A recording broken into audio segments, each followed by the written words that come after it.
చంద్రబాబు గారు ఎక్కడ మీటింగ్ పెట్టినా కూడా వచ్చేది మన ప్రభుత్వమే అంటూ కూడా చంద్రబాబు చెప్తున్నాడు. పవన్ కళ్యాణ్ ఏమో వచ్చేది మన ప్రభుత్వమే, ఉమ్మడి ప్రభుత్వమే, జగన్మోహన్ రెడ్డి దిగిపోవడం ఖాయం అంటూ కూడా పవన్ కళ్యాణ్ చెప్తున్నారు.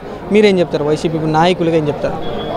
వారు 14 సంవత్సరాలు ముఖ్యమంత్రిగా పనిచేసిన అనుభవంతో ఒక్కసారి కూడా ఎమ్మెల్యేగా కూడా గెలవనటువంటి పవన్ కళ్యాణ్తో పొత్తు పెట్టుకోవడానికి ఆరాటపడుతూ ఈరోజు నేను మరొకసారి ముఖ్యమంత్రిగా వస్తాను, ఏదైతే జగనన్న ప్రభుత్వం అమలు చేస్తూ ఉందో దానికంటే భారీగా సంక్షేమం చేస్తాను అని చెప్పి చెప్తా ఉన్నారు. ఇదే చంద్రబాబు నాయుడు గారు అమ్మఒడి కానివ్వండి, విద్యా దీవెన కానివ్వండి, వసతి దీవెన కానివ్వండి, రైతు భరోసా కానివ్వండి, ఆసరా కానివ్వండి, ఇలా ఏవైతే సంక్షేమాలు జగన్మోహన్ రెడ్డి గారు ఇచ్చారో ఇవన్నీ ఇవ్వడం వల్ల ప్రజలను సోమరిపోతులను చేస్తూ ఉన్నారు. మన రాష్ట్రము మరో సింగపూర్, సోమాలియా అయిపోతుందని చెప్పారు.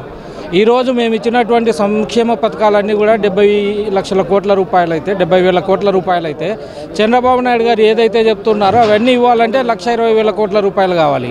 మరి మేము 70,000 కోట్లు ఇస్తేనే సోమాలియా లేకపోతే సింగపూర్ అవుతుందని చెప్పినట్టు చంద్రబాబు నాయుడు గారు ఈరోజు ఈ పథకాలను ఎక్కడి నుంచి తీసుకొని వచ్చిస్తారు?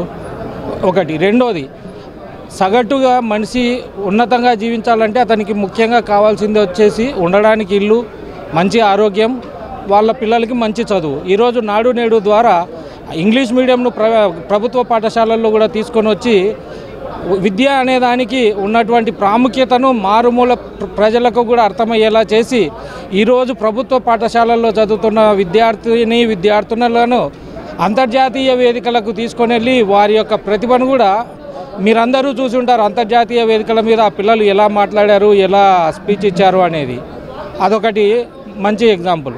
తర్వాత ఏదైతే చెప్తా ఉన్నారో ఈ డబ్బులు ఇవ్వడం వల్ల ప్రజలు సోమరిపోతులు అవుతున్నారని చెప్పి మేము గడప గడప తిరిగినప్పుడు ఒక ఆమె చెప్పింది, మా ఎమ్మెల్యే గారు అడిగారు, కడసాని రాంభూపాల్ రెడ్డి గారు, అమ్మ మీకు వచ్చిందా 18,000 రూపాయలు అంటే వచ్చింది. ఏం చేసావమ్మా అని అడిగితే రండన్న ఇంట్లోకి తీసుకొని వెళ్ళి ఓ చిన్న మిషన్ చూపించింది. ఏందమ్మా ఈ మిషన్ అంటే 2 సంవత్సరాలు నాకు వచ్చిన 18,000 36,000 రూపాయలను నేను ఆదా చేసుకొని ఈ మిషన్ను తీసుకున్నానన్నా. ఇది వచ్చేసి కొబ్బరి నుంచి ఆయిల్ తీసే మిషను. మేము కొబ్బరికాయలు ఆ దేవాలయాల దగ్గర బయట తెచ్చుకుంటాము, వాటిని ఎండబెట్టి ముక్కలుగా కట్ చేసి అందులో వేస్తే ఆయిల్ వస్తుంది. దీన్ని నేను ఈరోజు అమ్ముకుంటూ జీవనం సాగిస్తున్నాను అని చెప్పింది. ఇటువంటివి ఎన్నో ఉదాహరణలు. అంటే ప్రభుత్వం ఇచ్చే డబ్బు ఏది కూడా వేస్ట్ కావట్లేదు, ప్రజలను వారి కుటుంబ అవసరాల కోసం వాడుకుంటున్నారు.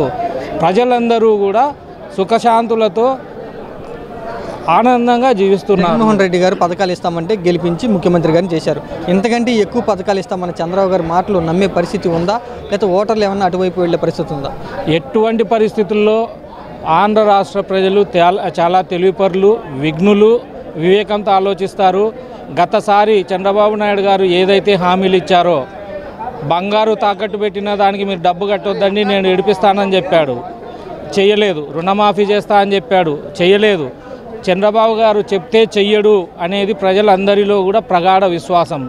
జగనన్న ఏదైతే చెప్తాడో చెప్పిన దానికంటే ఎక్కువ చేస్తాడు అని జగనన్న మీద ప్రజలకు ఉన్నటువంటి నమ్మకం.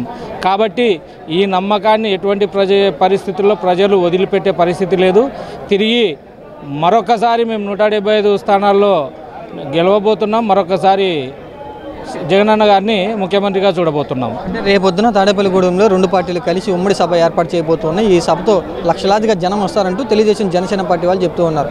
సిద్ధం సభలతో పోలిస్తే వారు పెట్టబోయేటువంటి సభలు ఎలా ఉండబోతున్నాయి? ఇప్పటి వరకు వారు జరిగినటువంటి సభలకి సిద్ధం సభలకి ఏంటి తేడా? ఈరోజు మీరు చూసుంటారు, నిన్న రాప్తాడు నియోజకవర్గంలో జరిగినటువంటి సిద్ధం సభ కనీ విని ఎరగనటువంటి రాజకీయ సభ. 12 లక్షల వరకు జనాలు వచ్చారని చెప్పి మన తెలుగు మీడియా చెప్పలేదు. తమిళనాడులో ఉన్నటువంటి మీడియా కానీ, సెంట్రల్ నుంచి వచ్చినటువంటి మీడియా కానీ ఇదే విషయాన్ని 2 రోజులు ఫోకస్ చేశారు. 14 సంవత్సరాల అనుభవం ఉన్నటువంటి చంద్రబాబు నాయుడు గారు ఇంతవరకు అటువంటి సభను ఎందుకు పెట్టలేకపోయారు? మీకెందుకు ఇటువంటి ఆలోచన రాలేదు? అంటే మీకు ప్రజల్లో ఇంత పెద్ద ఎత్తున మద్దతు లేదు అని మీకు తెలుసు కాబట్టి మీరు ఇటువంటి సభలను పెట్టలేకపోయారు. మరొకసారి మేము చిలకలూరుపేటలో కూడా ఇంతే స్థాయిలో సభను జరపబోతున్నాం. దాన్ని మరింత భారీగా విజయవంతం చేయబోతా ఉన్నాము.